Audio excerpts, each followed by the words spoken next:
Assalamu alaikum, my dear students. How are you? I hope everyone is fine. Today, I am going to teach you linear equation in one variable. This is class 8th chapter 2nd linear equation in one variable. जैसे कि आप जानते हो ऐसे ही 9th में भी आपको पढ़ना है linear equation in two variable, ऐसे ही आपको 10th में also in class 10th linear equation in three variable.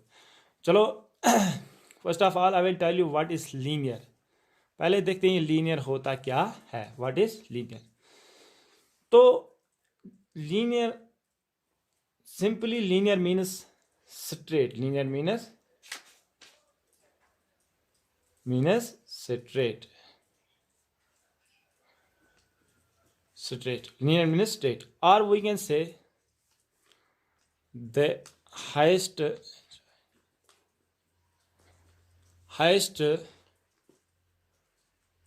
power of variable is 1. The highest power of variable is 1. What does that mean straight? मतलब ये straight होता क्या है? देखो, अगर हम फिजिक्स में देखेंगे, लीनियर मोशन आपने पढ़ा होगा. लीनियर मोशन क्या होता है? Is a type of motion when a body moving along a straight line. जब कोई बॉडी क्या स्ट्रेट लाइन में चलती है, that type of motion is called linear motion. ऐसे ही रेक्टिलिनियर मोशन पढ़ा होगा, ठीक है. तो or we can say linear क्या होता है? The highest power of variable is 1, यानी कि वेरिएबल का हाईएस्ट पावर क्या होना चाहिए? 1, ठीक है. तो ऐसे ही आप देखते हैं इक्वेशन क्या होता है. देखो अभी फिर से मैं ये समझाता हूँ, फिर से रिपीट करूंगा. तो आगे चलते हैं. इक्वेशन देखो, इक्वेशन क्या होती है? It is an algebraic expression having an equality sign. It's an algebraic expression having an equality sign. That's called equation. देखो पहले मैं आपको ये क्लियर कर देता हूं, इक्वेशन और एक्सप्रेशन में क्या फर्क होती है. इक्वेशन और एक्सप्रेशन, मेरे साथ रहिए, ठीक है. इक्वेशन और expression, what is the difference between equation and expression? तो इक्वेशन में ज़्यादातर, इक्वेशन में हम इक्वलिटी साइन यूज़ करते हैं, एक्सप्रेशन में इक्वलिटी साइन मिसिंग होती है, यानी कि इसमें इक्वलिटी साइन नहीं होती है. और इक्वेशन में क्या होता है? इसमें LHS is always equal to RHS. Expression में खाली LHS होता है पर RHS नहीं होता है. RHS नहीं होता है, मिसिंग होता है, ठीक है. इसमें RHS नहीं होता, इसमें एक्सप्रेशन में, ठीक है.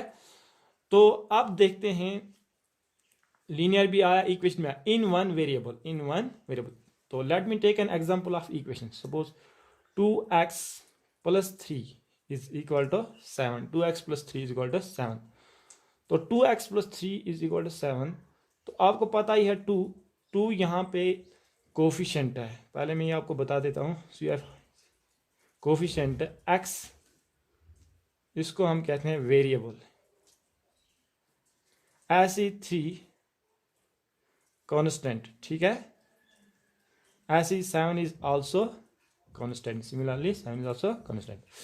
ये जो 2x, ये टर्म है, क्या है? टर्म. ये भी टर्म है, ये भी टर्म है. जब टर्म्स आपस में मिलते हैं तो वहां पे एक्सप्रेशन बनती है. क्या बनती है? एक्सप्रेशन. मतलब 2x + 3, ये खाली जब 2x के साथ 3 मिला तो यहाँ पे क्या बना? एक्सप्रेशन. मीन्स 2x एक टर्म है, 3 एक टर्म है. जब एक्सप्रेशन में हम क्या डालते हैं? Equality sign. क्या डालते हैं? Equality sign. तो वो बनता है क्या? वो क्या बनता है? Equation. EQN means equation. Expression में इक्वलिटी साइन डालेंगे तो वो क्या बनता है? इक्वेशन. ये भी पता, जैसे हम इंग्लिश में पढ़ते हैं, A group of alphabets is called word, a group of words is called sentence. It is just like that, ठीक है. उसके बाद हमारे पास तो ये था. और मैंने कहा आपको लीनियर जिसका हाईएस्ट पावर 1 होता है. देखो यहाँ पे कोई भी इक्वेशन लेते हैं, 4x + 7 इज इक्वल टू 4. तो x का पावर क्या है यहाँ पे? 1 है ना. तो मीन्स जब पावर, हाईएस्ट पावर क्या होना चाहिए? 1. द वेरिएबल का हाईएस्ट पावर क्या होना चाहिए? 1. Power should be 1. जब पावर 1 होगा तो हम क्या कहेंगे, लीनियर है। अगर पावर 1 नहीं हुआ तो that is not linear. Suppose अगर मैं ऐसे लेता हूँ 4x + 7 = 8, तो x का पावर यहाँ पे क्या डालता हूँ 2, तो this is not linear because power is greater than 1, तो इसको हम क्या कहेंगे, ये लीनियर नहीं है। तो पावर शुड बी 1, पावर हमेशा 1 होना चाहिए किसमें, लीनियर में, ठीक है। और इन वन वेरिएबल, इसमें खाली हम एक ही वेरिएबल वाले पढ़ेंगे।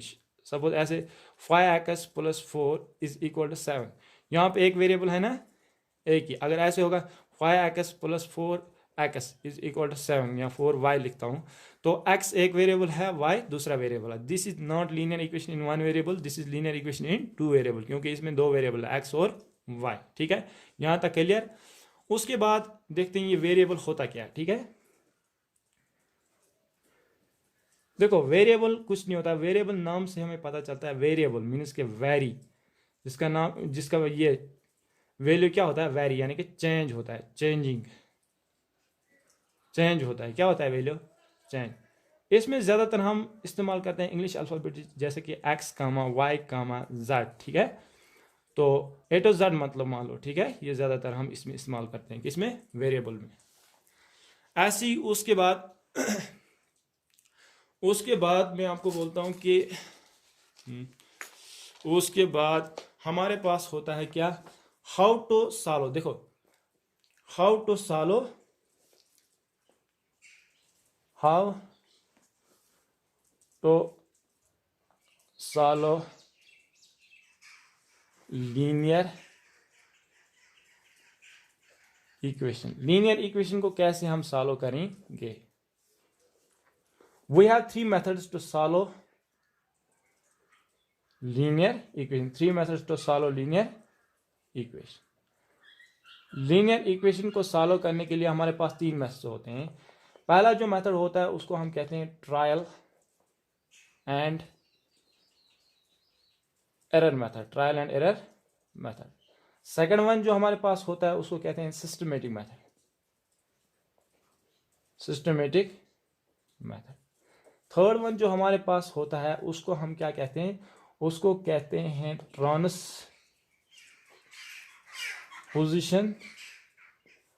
Method, transposition method. तो I will explain these three methods one by one. तो पहले देखते हैं ये ट्रायल एंड एरर मेथड, ये थोड़ा टाइम कंज्यूमिंग होता है, ये भी सबसे easiest method, this one transposition method जो 99% इस्तेमाल करते हैं, ठीक है। One of the best method, ठीक है, और इजीएस्ट मेथड है। तो पहले देखते हैं हम ये ट्रायल एंड एरर मेथड होता क्या है, ठीक है। तो trial and error method, suppose कोई भी इक्वेशन में लेता हूँ x + 3 = 7 मैंने लिया, ठीक है। तो इसमें क्या करते हैं हम, इसमें पुट करते हैं, पुट का x का वैल्यू, सपोज मैंने x का वैल्यू पुट किया 1, इसमें पहले x का वैल्यू पुट 1 करना पड़ता है, ऐसे 2 ऐसे 3। तो x का वैल्यू जब मैंने पुट किया 1, तो x के बदले मैंने मुझे क्या लगाना है 1 + 3 = 7, मीन्स के 3 + 1 कितना आता है 4, 4 = 7 मत आया। पर अब x का वैल्यू पुट क्या करता हूँ 2, जब मैं x का वैल्यू पुट करता हूँ 2 तो आएगा 2 प्लस यहाँ पे x है ना, x + 3 = 7। तो x का वैल्यू मैंने पहले पुट किया 1, अब मैं क्या करूँगा 2, ये x का वैल्यू मैंने क्या किया पुट 2, 2 + 3 = 7, 2 + 3 = 5, 5 = 7 मत आया बराबर। अब x का वैल्यू क्या पुट करता हूँ 3, तो 3 करता हूँ वैल्यू पुट, 3 + 3 = 7, तो 3 और 3 6, 6 = 7। अब x का वैल्यू क्या पुट करता हूँ, x का putting the value of x = 4, तो 4 + 3 = 7, 4 + 3 = 7, 7 = 7 आया ना। तो अब तक ना LHS हमें क्या आएगा RHS के बराबर, तब तक हमें करते रहना है, ठीक है। तो this method is called trial and error method. इसमें हमें वैल्यूज पुट करने पड़ते हैं, पहले x का वैल्यू 1 2 3 4 अप टू जहाँ तक है, ठीक है, जब तक ना हमें वैल्यू क्या LHS किसके बराबर आएगा, RHS के बराबर। दूसरा मेथड होता है हमारे पास कौन सा, उसको हम कहते हैं क्या, सिस्टमेटिक मेथड। क्या कहते हैं, सिस्टमेटिक मेथड। देखो सिस्टमेटिक मेथड क्या होता है, SYSTE, systematic method. Systematic method, इसमें हम सपोज कोई भी इक्वेशन लेते हैं, सपोज मैंने लिया 2x - 3 = 7, 2x - 3 = 7। तो इसमें हम क्या करते हैं, एक सेकंड, इसमें हम ऐसे, यहाँ पे मैं बैलेंस एक बना लेता हूँ, ऐसे किया फिर ऐसे किया, ऐसे किया ना, फिर सपोज ये ऐसे किया, इधर से ऐसे किया, क्या ना, फिर ऐसे, फिर ऐसे, फिर ऐसे, फिर ऐसे, फिर ऐसे, फिर ऐसे, फिर यहाँ पे ऐसे, यहाँ पे ऐसे, ठीक है। ये मान लो आप बैलेंस, ठीक है, तराजू एक है। तो अगर इसको हमें बैलेंस में रखना है, यानी कि बराबर रखना है, तो अगर इसमें इस साइड में मैंने 2 kg डाला, इस साइड में भी मुझे 2 kg ऐड करना है। जितना मैं LHS साइड में डालूंगा उतना ही मुझे क्या RHS साइड में डालना है। अगर इस साइड में मैंने 4 kg डिडक्ट किया, कम किया, इस साइड में भी मुझे क्या 4 kg डिडक्ट करना है। मतलब मुझे ये साइड और ये साइड बराबर रहना चाहिए। किस मेथड में? This method is called systematic method. मतलब क्या, देखो यहाँ पे इक्वेशन है मैंने ली 2x - 3 = 7। देखो ये -3 मुझे क्या करना है, डिडक्ट करना है, मीनस एलिमिनेट करना है, खत्म करना है। तो कैसे करूंगा, -3, देखो इसमें स्टेप वाइज करेंगे हम। स्टेप फर्स्ट, देखो अगर -3 में खत्म करूंगा तो कैसे करूंगा, देखो मैं क्या करूंगा, मैं एडिंग 3 ऑन बोथ साइड्स, 3 को ऐड करूंगा बोथ साइड। देखो कैसे, अगर 2x - 3 है, 2x - 3, इस साइड में भी क्या ऐड करना है, क्या 3 + 3 किया ना ऐड, इस साइड में भी क्या करना है 3 add, adding 3 on both sides, adding 3 on both sides. देखो तो एलिमिनेट कैसे करेंगे, देखो कैसे, ये -3 + 3 क्या होगा, कैंसल आउट। तो वहां पे क्या बचा, 2x = 7 + 3 = 10।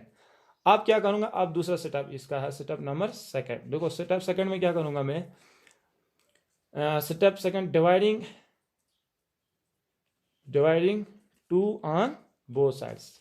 तो ताकि 2x / 2 = 10 / 2। तो ये 2 कैंसिल आउट, वहां पे क्या बचा, x = 2 × 1 = 2 5 = तो x = 5। ये आपका ये वाला कौन सा मेथड है, दूसरा सिस्टमेटिक मेथड। इसमें क्या हमें करना पड़ता है, एडिंग और डिवाइडिंग, ताकि हमें इक्वेशन का रिजल्ट बराबर निकले। इसको आप चेक भी कर सकते हो, देखो कैसे चेक भी दिखा सकता हूं मैं।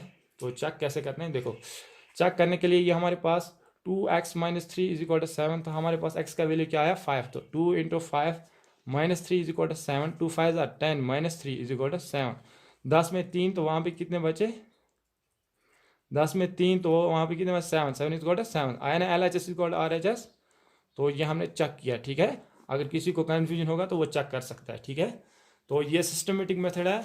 दूसरा पहला वाला कौन सा था, ट्रायल एंड एरर मेथड, ये सिस्टमेटिक। अब तीसरा वाला जो हमारे पास है, वो मैं उस मेथड को हम कहते हैं क्या, transposition method, one of the best method, ठीक है, easiest method, SITION, transposition method. ये मेथड जो है one of the easiest method, 99% students ये इस्तेमाल करते हैं क्योंकि ये इसमें टाइम कम वेस्ट होता है, ठीक है। तो ये अच्छा मेथड है, ठीक है। तो इसमें क्या, इसमें सपोज कोई इक्वेशन लेता हूँ, x - 2 = 7, x - 2 = 7, मैंने इक्वेशन ली। तो इसमें हमें ट्रांसपोज करना पड़ता है। देखो इसमें थोड़ा बहुत आपको ये याद रखना है, क्या, देखो LHS = RHS। देखो अगर इस साइड में कोई भी टर्म क्या हो, इस साइड में कोई भी टर्म माइनस में हो, वो इस साइड में जाएगा, वो प्लस में बन जाता है। मीन्स कि LHS साइड में माइनस में हो, वो RHS साइड में क्या आएगा, प्लस में। अगर प्लस में होगा वो माइनस में, ऐसे मल्टीप्लाई में होगा वो डिवाइड में होगा वो मल्टीप्लाई में, ठीक है। ये थोड़ा बहुत इस कंडीशन हैं इसके, ये आपको याद रखने, ठीक है। इसमें है कि इसमें ट्रांसपोजिशन मेथड, ताकि आपको कंफ्यूजन ना हो। देखो क्या मतलब, देखो मैंने बोला जो माइनस में होगा वो इस साइड में आएगा, वो प्लस में आएगा, ठीक है। अगर सपोज इस साइड में -2 होगा, वो इस साइड में जाएगा, +2 बन जाएगा, ठीक है। अगर -3 होगा, अगर ऐसी +2 होगा, वो इस साइड में -2 होगा, ठीक है। ऐसी मल्टीप्लाई में मीन्स के अगर ऐसे होगा 4x / 2, ठीक है। तो यहाँ पे x / 2 लिखता हूँ, ठीक है। ये जो 2 है ये क्या है, डिवाइड में है ना, ये मल्टीप्लाई में आएगा, ठीक है। तो इसको मैं ऐसे लिख सकता हूँ, ऐसे मैं समझाऊंगा आपको क्वेश्चन में। तो ऐसे ये मैं ऐसे समझाता हूँ। इसमें देखो क्या मतलब, ऐसे देखो अगर x minus two is equal to 7 है तो x इज इक्वल टू, देखो x इज इक्वल टू, ये 7 है, ये -2 इस साइड में था ना, LHS इस साइड में आ गया तो क्या बनेगा +2। तो x is equal to 7 + 2 is equal to 9। तो सबसे ईजिएस्ट मेथड है, तो इसमें हम ट्रांसपोज करते हैं, मीनस कि -2 को मैंने क्या ट्रांसपोज किया, इस साइड में लाया, ठीक है, ट्रांसपोज करते हैं, ये सबसे आसान मेथड है। अगर ऐसे ही आप कन्फ्यूजन जो जैसे कि डिवाइड वाला देखेंगे, यहाँ पे t/5 इज इक्वल टू 10 है, ठीक है। तो मैंने आपको बोला जो डिवाइड में होता है वो किधर जाता है, मल्टीप्लाई में, ये इसका वाइस वर्सा है, ठीक है, इस साइड में मल्टीप्लाई में ये, ठीक है ना, minus plus plus minus multiply, divide में मल्टीप्लाई में, इसका वाइस वर्सा, ठीक है। तो अब अगर ऐसे होगा क्वेश्चन t/5 इज इक्वल 10, इसको हम क्या करेंगे, t इज इक्वल 10, ये जो मैंने बोला है जो LHS साइड में क्या होता है डिवाइड में, वो किधर जाता है मल्टीप्लाई में, इधर देखिए, ठीक है। तो डिवाइड वाला मल्टीप्लाई में 10 × 5, तो t इज इक्वल 10 5 आए 50, तो t का वैल्यू क्या आया 50। One of the easiest method है, ठीक है, ट्रांसपोजिशन मेथड जो 99% इस्तेमाल करते हैं और इसमें टाइम ज़्यादा कम कंज्यूम होता है और सबसे आसान मेथड है ये। तो आई होप आपको ये समझ में आया होगा। Thank you very much.